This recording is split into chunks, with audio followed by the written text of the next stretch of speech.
ଆଜ୍ଞା କାଲି ରାତି 10ଟା ପର୍ଯ୍ୟନ୍ତ ଆମେ ସବୁ ଏଠି ଥିଲୁ। ପଞ୍ଚାୟତର କିଛି ବିରୋଧୀ ଲୋକ ଏ ମନ୍ଦିରକୁ ନ କରିବା ପାଇଁ ସେମାନଙ୍କର ଉଦ୍ୟମ, ତେଣୁକରି ଆମେ ବିରୋଧୀ ମାନେ ଭାଙ୍ଗିଛନ୍ତି ବୋଲିକି ଆମେ ଭାବୁଛୁ। କ'ଣ କେହି ନ ଭାଙ୍ଗିଛି?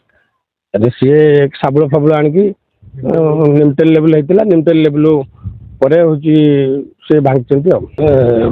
କିଛି କାମ ପଞ୍ଚାୟତରେ କିଛି ଡେଭଲପମେଣ୍ଟ କାମ ନ ହେଇପାରୁ ସେମାନଙ୍କର ଉଦ୍ଦେଶ୍ୟ ବୋଧେ। ସାର୍ ସନ୍ଦେହ ତ ସାର୍ ଆମେ କାହାକୁ ଦେଖିନୁ, ଆଉ କାହା ନାଁ ସାର୍ କେମିତି କହିବୁ? ପୋଲିସରେ କ'ଣ ଅଭିଯୋଗ ଅଛି?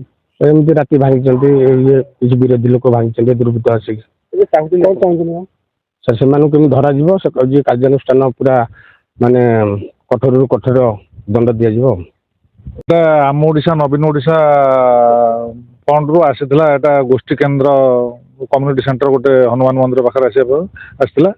ସେଇଟାକୁ ସମସ୍ତଙ୍କ ସହଯୋଗରେ କାମ ଚାଲିଥିଲା। ଆଉ ନିମଟାଲ ଲେବୁଲ ଘର ହେଇଯାଇଥିଲା। କାଲି ରାତି 10ଟା ପର୍ଯ୍ୟନ୍ତ ଆମେ ଏଠି ସମସ୍ତେ ଥିଲୁ। ରାତି 10ଟା ପରେ କେହି ଦୁର୍ବୃତ୍ତ ଆସି ତାକୁ କାନ୍ଥ ଗୁଡ଼ା ସବୁ ଭାଙ୍ଗିକି ଗଡ଼େଇ ଦେଇଛନ୍ତି।